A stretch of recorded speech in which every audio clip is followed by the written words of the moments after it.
Chloe Bennett's heart seemed to falter as Ethan Knight, her boss and the owner of Knight Industries, leaned in closer over the candlelit table. The exclusive rooftop restaurant provided a stunning view of Manhattan, and the city lights danced in his steely blue eyes. His voice dropped to a whisper, a sound that sent a tangible shiver down her spine. "I need you to pretend you're my wife tonight," he said, his confident tone leaving no room for argument. "Just for this dinner." He continued, "But I have only one rule that you must follow, and it's non-negotiable." Chloe's mouth went dry. Just 3 hours ago, she'd been hunched over spreadsheets in her cubicle, getting ready for the next day's board presentation. Now, here she sat in a designer dress he'd somehow found in her exact size, adorned with jewelry that was worth more than her yearly salary. She was sitting across from New York's most eligible bachelor, a billionaire who wasn't used to hearing the word no. "I don't get it," Chloe said, her fingers fidgeting with the unfamiliar weight of the diamond bracelet on her wrist. "Your wife? Mr. Knight, I'm your financial analyst, not an actress." His expression was impossible to read as he took a sip of his whiskey. "My grandfather's business partners are showing up in 5 minutes. They're old-school Japanese businessmen who believe that family companies should be run by family men. I've been trying to lock down this deal for 2 years, he explained, leaning forward. If they believe I'm a devoted husband, it'll clinch the partnership, which is worth hundreds of millions. Chloe took a deep breath.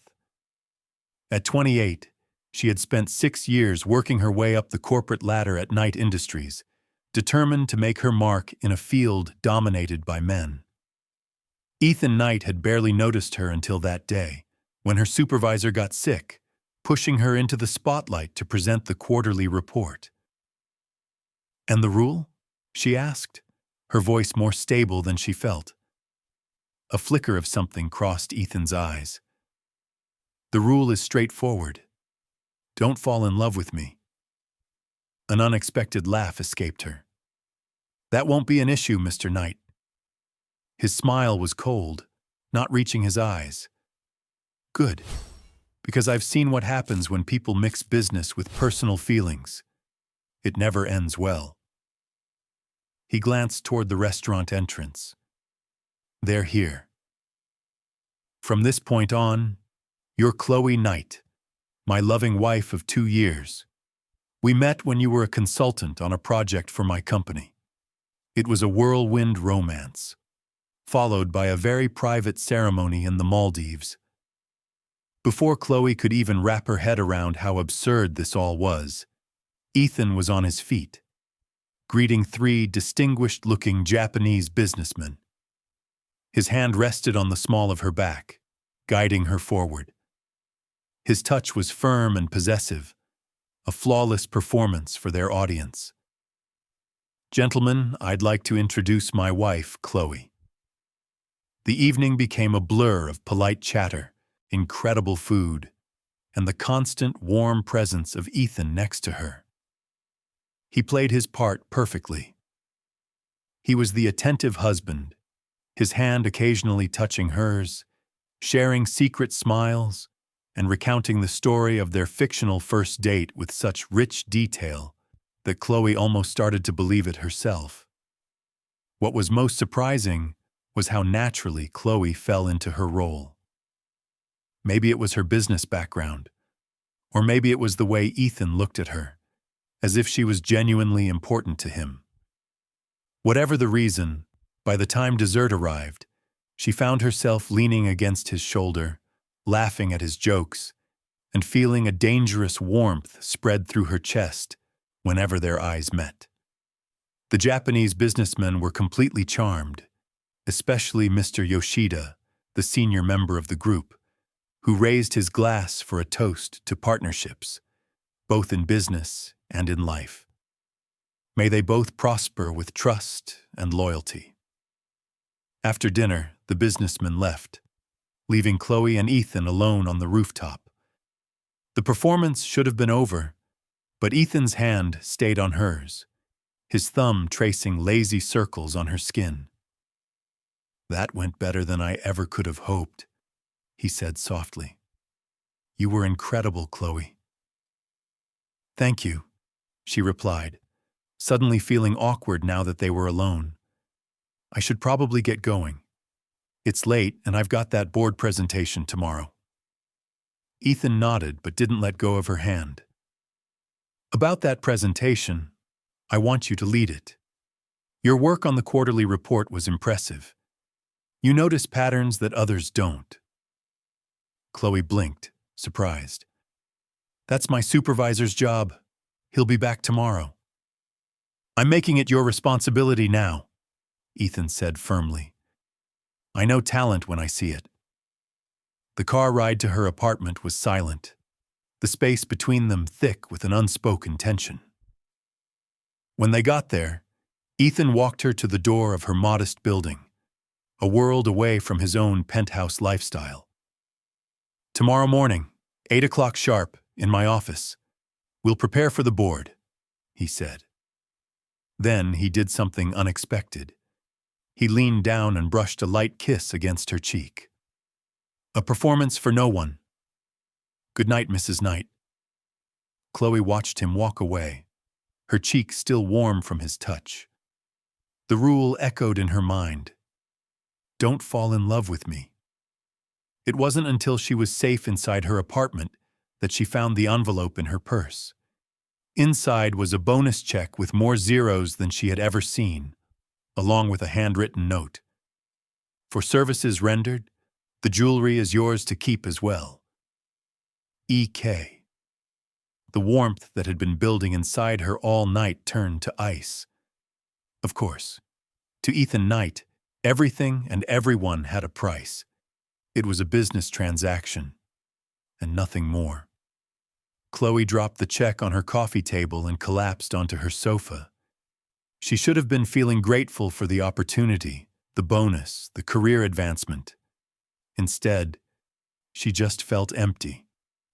What Chloe didn't know was that across town, in his penthouse overlooking Central Park, Ethan Knight was standing by his floor-to-ceiling windows, whiskey in hand, unable to get the image of his fake wife out of his head. The rule he had given her was one he had always lived by himself. It was a rule born from painful lessons in his past, a rule he was suddenly having a very hard time remembering. The next morning, Chloe arrived at Knight Industries headquarters at precisely 7:45. She was wearing a power suit, her hair was perfectly styled, and the diamond bracelet was noticeably absent from her wrist. She had left all the jewelry in a box on her kitchen counter, a quiet declaration that some things just weren't for sale. As the elevator ascended to the executive floor, her stomach was in knots. Last night was a fantasy, a bizarre and unsettling charade. Today was reality, and in reality, she was just Chloe Bennett, a financial analyst with a job to do and a career to build. Nothing more. The elevator doors opened directly into Ethan Knight's private reception area, and Chloe froze. Standing there, deep in conversation with Ethan, was Mr. Yoshida from the dinner the night before. Both men turned as she arrived. "Ah, there she is now," Ethan said with a broad smile. "My brilliant wife." Chloe's carefully assembled professional demeanor cracked. The fantasy wasn't over. It was only just beginning. Mr. Yoshida bowed slightly. "Mrs. Knight, it's a pleasure to see you again. I was just telling your husband how impressed I was last night with your grasp of international markets." Chloe shot Ethan a panicked look, but his expression remained calm and confident, as if he had anticipated this very complication. "Mr. Yoshida has invited us to his estate for dinner this weekend," Ethan explained smoothly, along with several other potential investors. Chloe started to say, but Ethan cut her off with a gentle hand on her arm. "My wife is just concerned about her schedule," he said to Mr. Yoshida. "She's leading a very important board presentation today." Mr. Yoshida nodded with approval. A modern marriage. Two powerful professionals supporting each other. I admire that very much. After he left, Chloe pulled Ethan into his office, closing the door firmly behind them. "What are you doing?" she hissed. "The dinner was supposed to be the end of it." Ethan moved to his desk, completely unfazed. "Plans change. The Yoshida Group is considering a $500 million investment, and it's clear they're more comfortable dealing with a family man." He looked up, his expression serious. "This could be the biggest deal in the company's history. And what about my career? My reputation? People are going to talk if they think I'm sleeping my way to the top." "No one will think that," Ethan countered. "You were already on track for a promotion before any of this. Your work speaks for itself." Chloe paced the massive office, her mind racing. How long would this act have to go on? Just until the contracts are signed. 2 weeks, maximum. Ethan's voice softened. "I wouldn't be asking if it wasn't crucial, Chloe." She stopped pacing, considering her options. The professional opportunity was huge. Leading the board presentation today, getting access to the highest levels of the business world, making connections that took other people decades to build. And despite it all, a small, traitorous part of her had actually enjoyed being Ethan Knight's wife last night, even if it was just pretend. "Fine," she said finally. 2 weeks. But we need some ground rules beyond your "don't fall in love with me" command. She ticked off points on her fingers.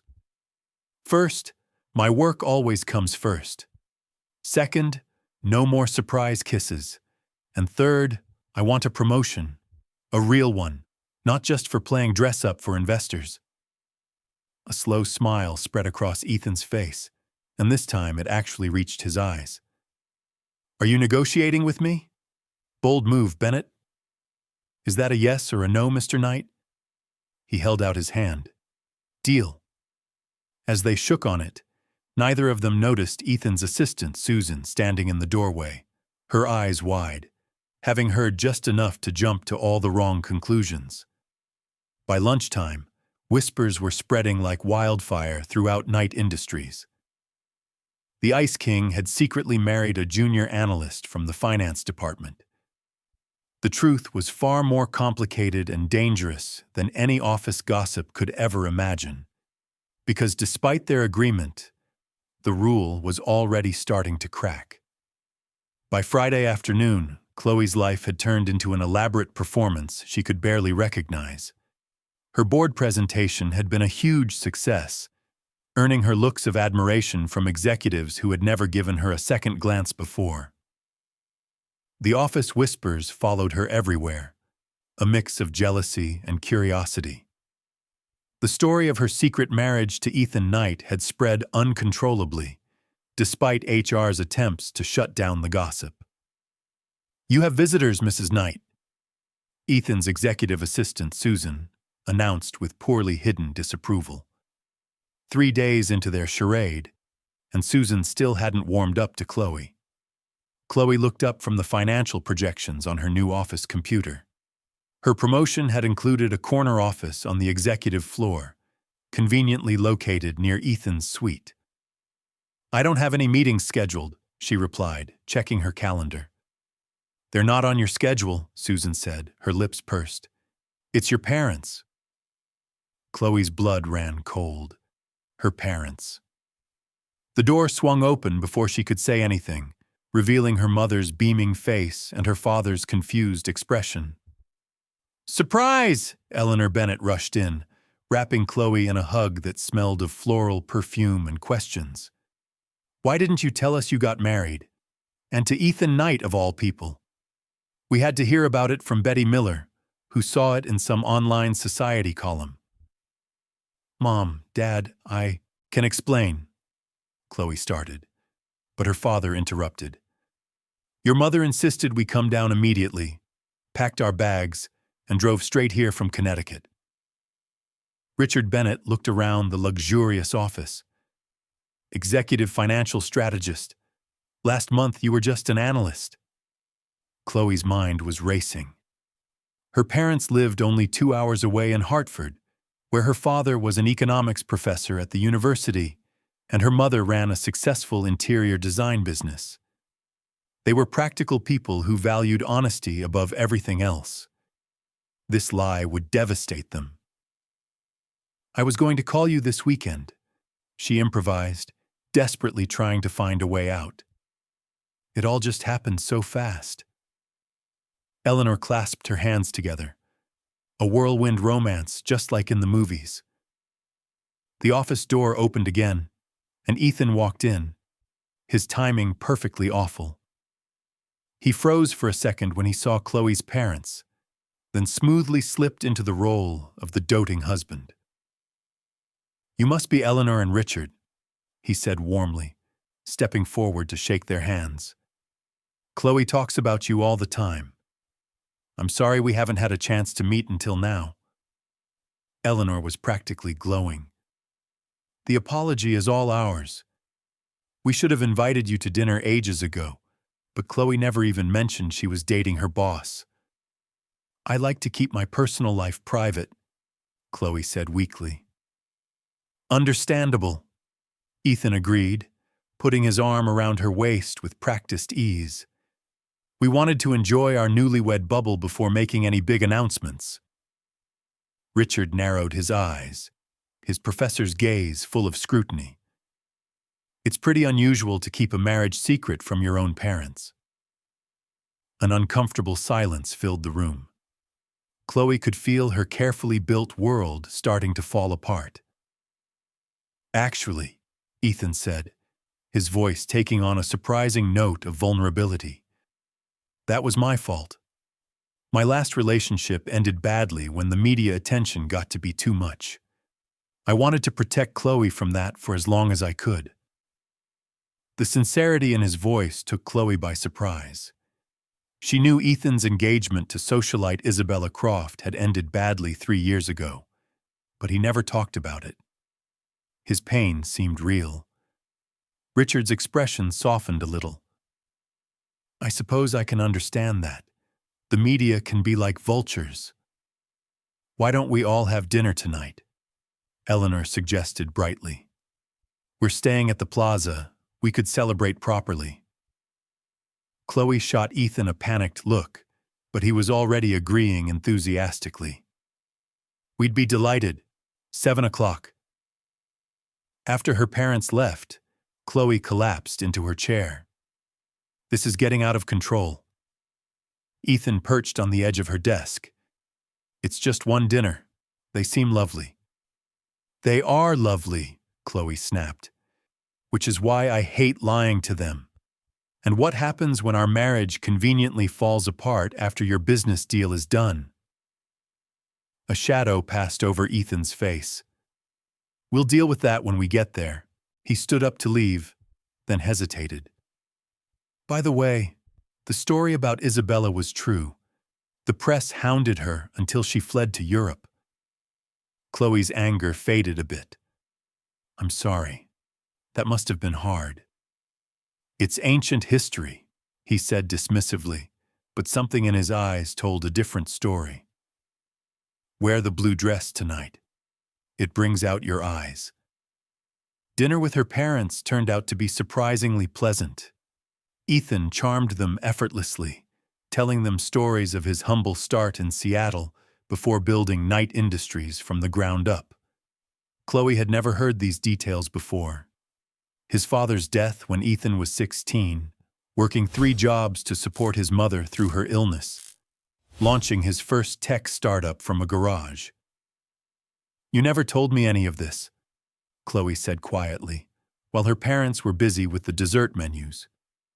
Ethan's eyes met hers. You never asked. Something shifted between them in that moment, a peek behind the billionaire armor to the self-made man underneath. Chloe found herself genuinely laughing at his jokes, leaning into his touch without even thinking about it. The line between pretense and reality was becoming dangerously blurry. "Well," Eleanor declared as they finished their coffee, "I can see why you fell for him, Chloe. Though I'm still hurt you didn't include us in your wedding." Guilt twisted in Chloe's stomach. "It was very small, Mom." "We're planning a proper reception," Ethan interjected smoothly. "Once the Yoshida deal is finalized, you'll be our guests of honor." Richard raised an eyebrow. "The Yoshida deal? The Japanese investment group?" Chloe had forgotten about her father's deep knowledge of international economics. "Yes, Ethan's been working on it for months." "Interesting timing," Richard mused. "I read they only partner with family-run businesses." A heavy silence hung over the table. Ethan's hand tightened around Chloe's under the tablecloth. "Dad?" Chloe began, but Richard waved her off. "I'm not implying anything," he said, though his expression said otherwise. "Business is business. And speaking of which, we should let you two get home. I'm sure you have an early morning." Outside the restaurant, Eleanor hugged Chloe tightly. "He's wonderful, darling. A bit intense, maybe, but he looks at you like you're the most precious thing in the world."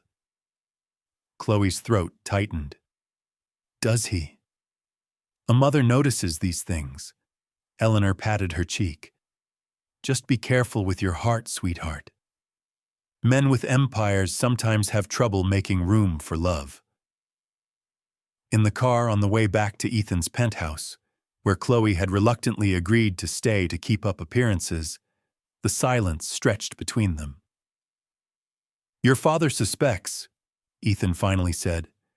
"He's an economist. He connects the dots for a living." Chloe stared out the window at the passing city lights. "This is getting too complicated, Ethan. The contracts will be signed next Friday. Then everything can go back to normal." Normal. The word felt hollow. What was normal anymore? Before this charade started, Chloe had been content with her steady climb up the corporate ladder. Now she'd had a taste of life at the top, not just professionally, but personally. Being wanted, even if it was fake, by a man like Ethan Knight had awakened something inside her she never knew was there. "There's a charity gala tomorrow night," Ethan said as they entered his penthouse. "The Yoshidas will be there, along with several other potential investors." Chloe nodded wearily. "What time?" "The car will pick us up at 7. He hesitated. "Chloe, I know this isn't what you signed up for. If you want out—" "I signed a deal," she interrupted. "I'll see it through." Later that night, unable to sleep in the lavish guest suite, Chloe wandered into the penthouse's kitchen for some tea.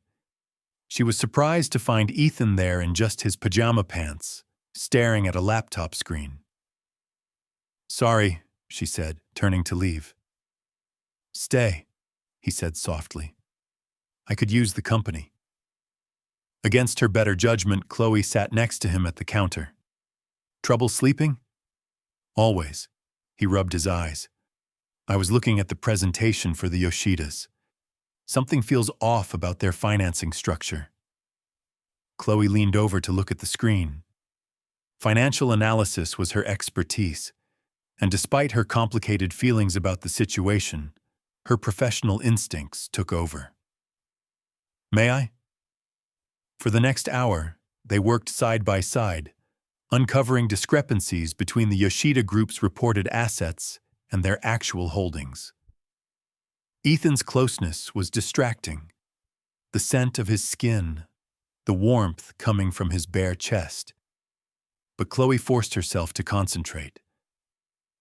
"This doesn't make sense," she murmured, pointing to a series of offshore transactions. "They're moving money through shell companies, but why?" Ethan frowned. Could they be hiding financial problems? Or something else entirely? Chloe's mind raced through the possibilities. We need more information. They locked eyes, the excitement of the challenge pulsing between them. In that moment, they weren't a fake couple or a boss and his employee. They were equals, partners. We'll get it, Ethan promised, his hand covering hers.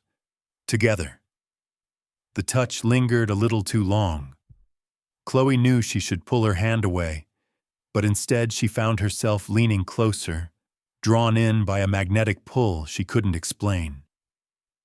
Ethan's eyes darkened as his gaze dropped to her lips. The sharp ring of his phone broke the moment. Ethan answered gruffly, his expression shifting to one of concern as he listened. "I'll be right there," he said, standing up abruptly. "That was security. There's been a break-in at the office, specifically targeting the files on the Yoshida deal." Chloe felt a chill run down her spine. A coincidence? I don't believe in coincidences. Ethan was already heading to his bedroom to change. "Stay here. I'll handle this." "No," Chloe said firmly. "If we're partners in this, then we're partners all the way." Ethan paused, studying her with an unreadable expression. Then he gave a single nod. "Get dressed. 5 minutes." Neither of them could have known what was waiting for them at Knight Industries, or how it would test not just their fake marriage, but the very real feelings that were growing between them. The Knight Industries headquarters looked like a ghost ship in the midnight darkness. Emergency lights cast long, eerie shadows across the usually busy lobby. Security guards were all over the executive floor, where Ethan's office door hung open, its sophisticated lock disabled. "Nothing seems to be missing, Mr. Knight," the head of security reported as Ethan and Chloe looked at the mess. "But someone definitely got into your computer system." Chloe noticed Ethan's jaw clench. "Show me the security footage."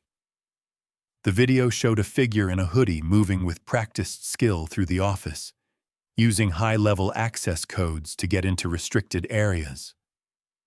The most unsettling part was how familiar they seemed with the building's layout and security systems. "It's an inside job," Chloe whispered, the realization hitting her like a punch to the gut. They knew exactly where to go and how to get in. Ethan's expression hardened into something dangerous. "I want a list of everyone with executive access, and I want the Yoshida files moved to an offline location immediately." As the security team scattered to follow his orders, Ethan pulled Chloe into an empty conference room and closed the door. "This changes everything," he said, his voice low and urgent. "If someone's targeting the Yoshida deal, it could be corporate espionage, or worse." "You think the Yoshidas are behind this?" Chloe asked, her mind racing back to the financial problems they'd found earlier. Ethan ran a hand through his messy hair. "I don't know, but the timing is too suspicious. First, we find issues in their finances, and then hours later, someone breaks in to steal those specific files." "We need more information before we jump to conclusions," Chloe cautioned, her analytical mind kicking into gear. "Let's think about who benefits if this deal falls through." They spent the rest of the night in a secure room, mapping out a complex web of competing interests and rival companies. By sunrise, they had a short list of 3 potential suspects. Apex Innovations, Knight Industries' main competitor.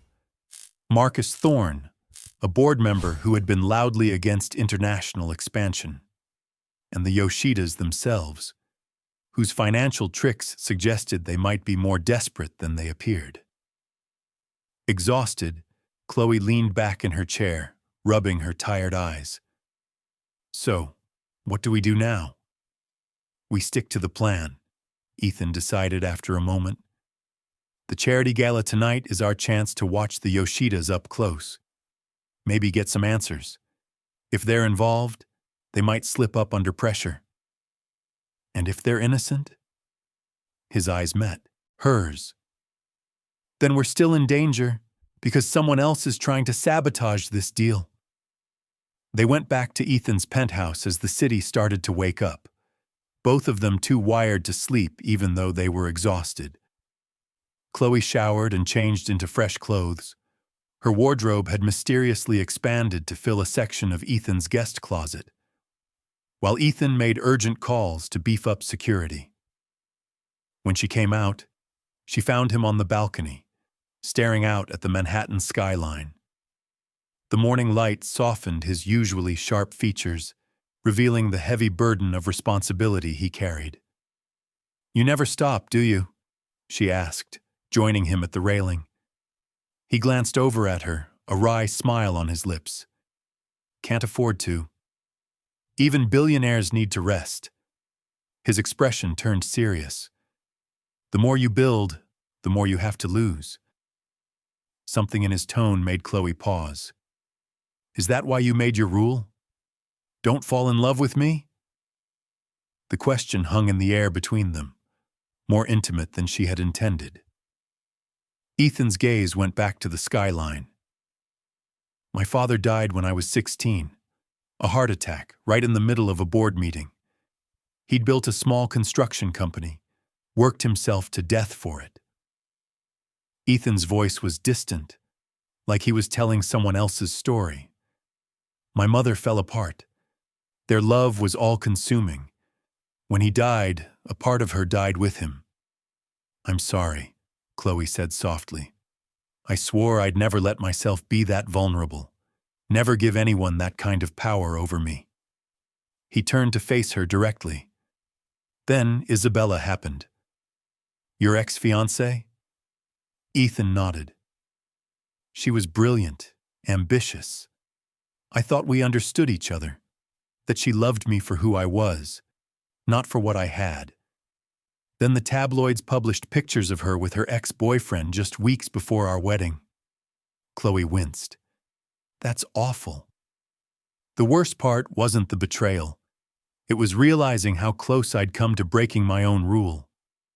His eyes locked with hers, intense and unguarded. "I won't make that mistake again." Before Chloe could respond, Ethan's phone rang. He checked the screen, his expression shifting back to business mode. "It's Mr. Yoshida. I should take this." Chloe went back inside, her head spinning. For the first time, she saw the man behind the billionaire, wounded and guarded, and much more complicated than she had ever imagined. The rule that had seemed so arrogant now looked like a suit of armor, protecting a heart that had been broken too many times. And despite her best intentions, Chloe Bennett was starting to care. Hours later, as they got ready for the charity gala, a tense silence hung between them. Ethan had been distant since their morning talk, throwing himself into his work, while Chloe coordinated with security to quietly investigate the break-in. "You look beautiful," Ethan said, as Chloe came out of the guest room in a shimmering silver gown. "Thank you." She smoothed the fabric nervously. "What's our plan for tonight?" "Mr. Yoshida seemed genuinely worried about the break-in when I talked to him. Either he's a great actor, or he's not involved." Ethan adjusted his bow tie. "His son Kaito will be there tonight. He's been handling their international investments, including our deal." "I'll see what I can find out from him," Chloe offered. "People tend to underestimate a woman in an evening gown." Ethan's lips curved into a real smile. "Not if they have any sense." The charity gala was at the Metropolitan Museum of Art. The historic building had been transformed into a glittering fantasy land of champagne fountains and ice sculptures. New York's elite mingled under priceless works of art, their jewelry sparkling as brightly as the exhibits. Chloe felt their eyes on her the moment they walked in. Ethan's hand placed possessively on the small of her back. Being Mrs. Knight meant being the center of attention. Some curious, some envious, some calculating. "Ethan, there you are," called a silver-haired man Chloe recognized as Marcus Thorne, the board member who was against the Yoshida deal. "And this must be the bride we've all been hearing about." His smile was cold as he kissed Chloe's hand. "Quite the whirlwind romance from what I hear." "When you know, you know," Ethan replied smoothly, pulling Chloe closer. "Indeed." Thorne's gaze sharpened. "I was surprised to hear about the break-in at the office. Anything missing?" "Nothing important," Ethan lied. "Just a random incident." Curious timing, with the Yoshida contracts almost ready." Thorne swirled his champagne. "Speaking of which, I hear there are some irregularities in their financing." Chloe felt Ethan tense up beside her. How could Thorne know about the problems they had just discovered last night? "Everything's moving forward as planned," Ethan replied neutrally. "If you'll excuse us, I see the Yoshidas have arrived." As they walked away, Chloe whispered, "He knows about the financial issues. That means either he's behind the break-in, or our security has more leaks than a sieve." Ethan's expression was grim. "Stay close tonight. I don't trust anyone here."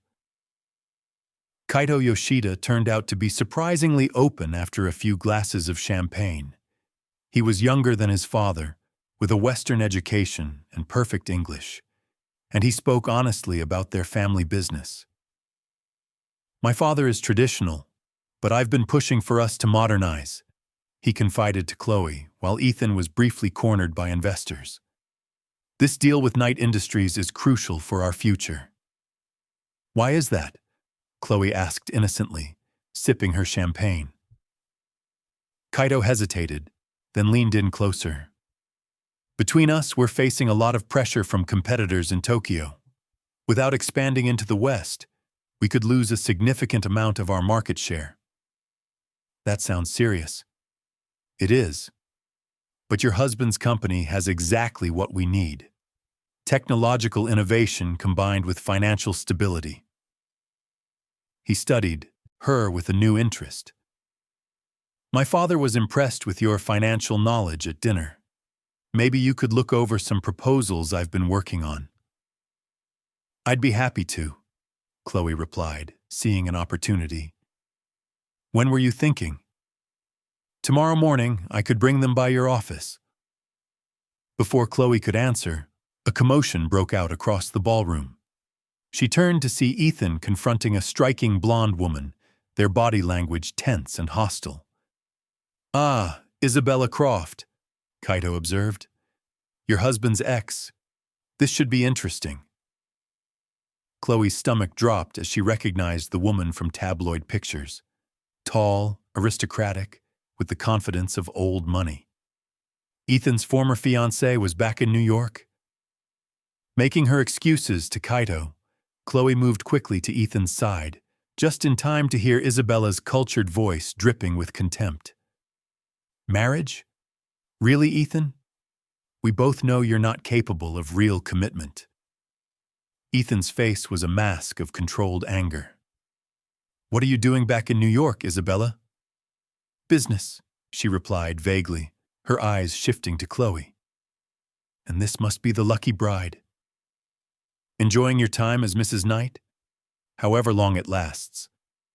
"I'm Chloe," Chloe replied with more confidence than she felt, slipping her arm through Ethan's. "Charming." Isabella's smile was icy. "Did he tell you about us, Chloe?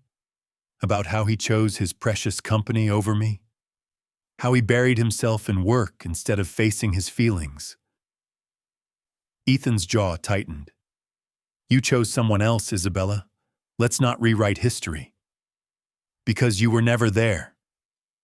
Isabella's composure cracked for a moment. "I was alone, Ethan. Always alone." Something flickered in Ethan's eyes. Pain, Regret? Chloe couldn't tell. Then his walls went back up. That's ancient history. If you'll excuse us, my wife and I have guests to see. He guided Chloe away, his grip on her waist almost painfully tight. Are you okay? She asked once they were alone in a quiet alcove. Fine, he said curtly, but his eyes were like a stormy sea. I wasn't expecting her to be here. She still has feelings for you, Chloe observed, surprised by the pang of jealousy she felt. Ethan laughed bitterly. Isabella has feelings for what I represent. Power, wealth, status. She never loved me. I'm not so sure, Chloe said softly. People hurt the ones they love when they feel neglected. His eyes snapped to hers. Whose side are you on? Yours, she replied simply. Always yours. Something shifted in his expression, a flicker of vulnerability replacing the anger. Then his phone buzzed, breaking the spell. He checked the screen, his face turning pale. What is it? Chloe asked, instantly on alert. Security at the penthouse. There's been another break-in. His voice was tight with controlled panic. They're sending images now. He turned his phone to show Chloe the security footage. The intruder was wearing the same hooded disguise as before, but this time they'd left something behind. Spread across Ethan's bed were dozens of photos of Chloe. At her apartment, at the office, even at dinner with her parents. Scrawled across the images in cut-out letters was a message. The marriage is fake. The danger is real. We need to leave. Now, Ethan said, already pulling Chloe toward the exit. Ethan, wait. Who would do this? How do they know about our arrangement? His expression was grimmer than she had ever seen it. I don't know. But they're not just after the Yoshida deal anymore. They're after you. As they hurried toward the exit, neither of them saw Isabella watching them intently from across the room, phone in her hand, a calculating smile on her perfect lips. The safe house was a luxury apartment in Brooklyn Heights, unmarked, unregistered, and known only to Ethan and his most trusted security team. As the sun came up over the Manhattan skyline, visible through bulletproof windows, Chloe paced the living room, her veins buzzing with anxiety. I should call my parents, she said, breaking the tense silence. They'll worry if they see anything on the news. Ethan looked up from his laptop, his eyes shadowed from a night without sleep. Use this, he said, handing her a secure phone. No more than 2 minutes. Don't tell them where we are. The conversation with her mother was short and carefully phrased. Yes, she was safe. No, she couldn't explain right now. Yes, Ethan was taking care of everything. When she hung up, Chloe saw Ethan watching her intently. What? She asked, suddenly feeling self-conscious. You protected me, he said quietly. You could have told them everything, that our marriage is a lie, that I've put you in danger, but you didn't. The thought of betraying him hadn't even crossed Chloe's mind. The realization was unsettling. We're in this together now, she said simply. His expression softened. We need to talk about what happens next. My security team found surveillance devices in both the office and the penthouse. Professional grade. Whoever is behind this has been watching us for days. Chloe sank onto the couch next to him, the implications making her head spin. So they know everything. About the fake marriage, the Yoshida deal, and they're using it against us. Ethan ran a hand through his messy hair. The question is, who gains the most from wrecking both the deal and my reputation? We have 3 suspects, Chloe said, slipping into analyst mode to calm her nerves. Marcus Thorne, who opposes the deal and knew about the financial problems.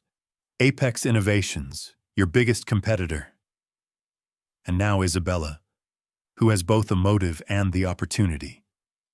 Don't forget the Yoshidas themselves, Ethan added grimly. The problems in their finances could mean they're desperate. Maybe they're planning to steal Knight Industries' intellectual property and run. Chloe shook her head.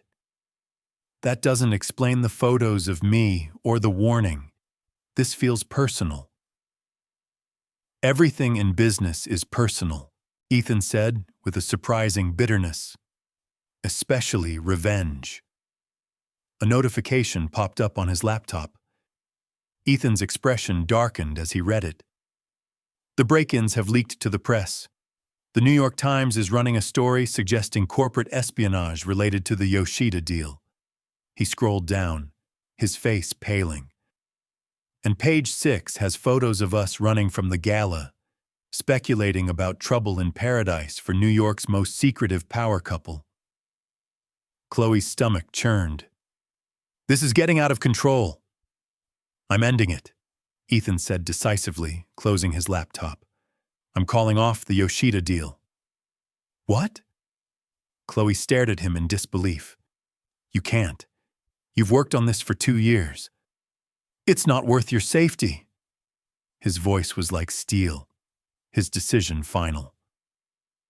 I'll release a statement about security concerns, protect our intellectual property, and take the financial hit. The intensity in his gaze made Chloe's heart stutter. This wasn't the calculating businessman talking. This was a man protecting someone he cared about. The realization hit her like a physical blow. You'd sacrifice the deal for me? Something vulnerable flashed in Ethan's eyes. Some things are more important than business, Chloe. The air between them crackled with unspoken feelings. Chloe found herself leaning toward him, pulled by a force she couldn't explain. Ethan's hand came up to cup her face, his touch as light as a feather, questioning. The harsh ring of the secure phone shattered the moment. Ethan answered, his expression quickly changing to confusion, then alarm. When? He demanded, standing up abruptly. Send everything to my secure server. He hung up and turned to Chloe with a new sense of urgency. That was my head of cybersecurity. They've traced the surveillance equipment purchases to a shell company registered to Marcus Thorne. Thorne? Chloe's mind raced. The board member who opposed the Yoshida deal. And who's been trying to force me out for years. Ethan was already typing furiously on his laptop. He's been buying up Knight Industries stock through dummy corporations. If the Yoshida deal collapses and our stock plummets, he could stage a takeover. And he targeted me specifically. Chloe finished, the pieces clicking into place. Ethan's expression darkened. Because you're my perceived weakness. Thorne has always believed that emotions cloud business judgment. He looked up, a dangerous glint in his eyes. He's about to find out just how wrong he is. For the next hour, they worked side by side, Chloe's financial skills perfectly complementing Ethan's strategic mind as they put together a counter-move to protect both the company and themselves. Their plan was bold, requiring perfect timing and complete trust. Two things that suddenly seemed to be in abundance between them. There's just one problem, Chloe said as they finalized the details. This plan relies on our marriage being real, at least legally. Otherwise, the stockholder protections won't apply. Ethan's gaze met hers, steady and sure. Then let's make it real. Chloe's heart stopped. What?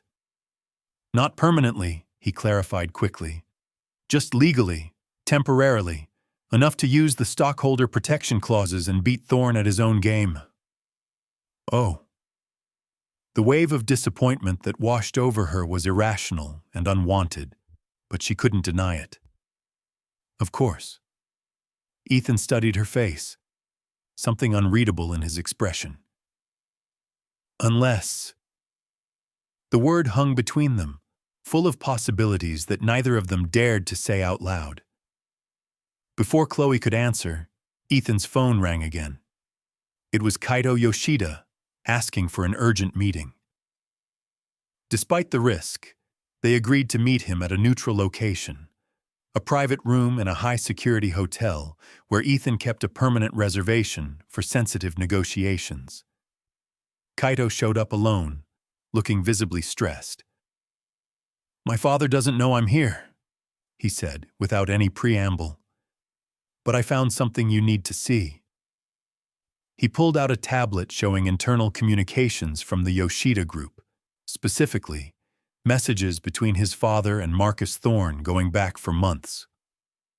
"Thorne approached my father last year, suggesting a partnership," Kaito explained as Ethan and Chloe read through the messages. "When my father chose Knight Industries instead, Thorne got desperate." The messages showed Thorne's increasingly frantic attempts to sabotage the deal, ending in a thinly veiled threat. Reed's new wife could prove a valuable source of information, willingly or otherwise. Chloe felt sick. He was planning to use her against Ethan all along. "When I found these, I knew I had to warn you," Kaito said earnestly. "My father values honor in business. He would never approve of these tactics." Ethan's expression was like a thundercloud. "Does your father know about our marriage situation?" Kaito looked uncomfortable. He suspected the timing was convenient, but he was impressed by both of you regardless. Your commitment to each other during the deal negotiations convinced him of your integrity. The irony wasn't lost on Chloe. Their fake relationship, built on lies, had somehow proven their good character. "What will you do?" Kaito asked. Ethan exchanged a look with Chloe, a silent conversation passing between them. "Spring our trap," he said simply. The emergency board meeting was called for that afternoon. Marcus Thorne arrived looking smug and confident, clearly expecting to witness Ethan's downfall. Instead, he found himself facing not only Ethan and Chloe, but also the elder Mr. Yoshida, who had flown in just for the occasion. "Before we begin," Ethan addressed the board members, his voice commanding total attention, "I'd like to introduce my wife, Chloe Knight, who as of this morning is also Knight Industries' new chief financial officer." Murmurs went through the room. Thorne's expression soured. "As CFO, Mrs. Knight has uncovered evidence of corporate espionage targeting our company. She will lead this part of the meeting," Ethan continued, handing the floor to Chloe with obvious pride. Her heart was pounding, but her voice was steady as Chloe presented the evidence they had collected. The surveillance equipment traced to Thorne's shell company, the communications with the Yoshida group, the calculated stock purchases through dummy corporations. With each damning slide, Thorne's face grew paler. "You have no proof," he finally sputtered when she was done. "Actually, we do," Ethan countered, nodding to the security guards who entered with 2 police officers. "The NYPD's Financial Crimes Division has been building a case against you for months. We just gave them the missing pieces." As Thorne was escorted out, shouting threats and accusations, Mr. Yoshida approached Ethan and Chloe, his weathered face creased in a smile that reached his wise eyes. "Most impressive," he said with a slight bow. "You work together as true partners should." "Thank you, Mr. Yoshida," Chloe replied, surprised when Ethan's arm slipped around her waist. The gesture didn't require an audience. "Now, I look forward to finalizing our partnership tomorrow," Mr. Yoshida continued. "A union between our companies, built on mutual respect, just as your marriage clearly is." Guilt twisted in Chloe's stomach. The deception had worked, but the lies left a bitter taste. As soon as they were alone in Ethan's office, she spoke up. "We need to tell him the truth," she insisted. "The deal can stand on its own merits now." Ethan studied her for a long moment. "And what truth would that be exactly? That we're not really married? That it was all just business? Was it?" His voice softened as he stepped closer. "Just business." Chloe's heart pounded as he took her hands in his. "My rule was stupid," he said quietly. "A defense mechanism, born out of fear. Because the truth is, Chloe Bennett, I've been falling for you since you stood in my office arguing for a promotion while accepting a fake marriage proposal." A startled laugh escaped her. "That's not very romantic." "I'm not a romantic man," he admitted. "I'm demanding and difficult and married to my work, but these past 2 weeks have shown me what could be possible with the right partner." His eyes held hers, vulnerable and honest in a way she had never seen before. "If you'll have me." "What about your rule?" she whispered, hardly daring to believe this was real. A smile touched his lips. "Some rules are meant to be broken." When he kissed her, it wasn't for show. It wasn't part of any act or business deal. It was real, tender, and passionate, and full of promise. 6 months later, Chloe stood on the balcony of their villa in the Maldives, watching the sunset paint the ocean in shades of fire. The Yoshida deal had transformed Knight Industries, and under Chloe's financial leadership, the company had expanded into new markets with incredible success. But more importantly, she and Ethan had built something neither of them had thought was possible: a partnership of equals in business and in life. "Penny for your thoughts, Mrs. Knight?" Ethan asked, joining her at the railing. Chloe smiled at the gold band on her finger, a symbol of their real wedding 3 months ago, an intimate, genuine ceremony with her parents beaming in the front row. "I was just thinking about your rule," she teased, turning in his arms. "Don't fall in love with me." "Worst rule ever," he murmured against her lips. "Completely unenforceable." As the sun dipped below the horizon, Chloe thought about the strange, twisted path that had brought them here. A pretend marriage that had revealed their true selves, a business deal that had opened their hearts, and a simple rule meant for protection that had ultimately been the key to their happiness. Once it was broken. Some risks, Chloe had learned, were absolutely worth taking.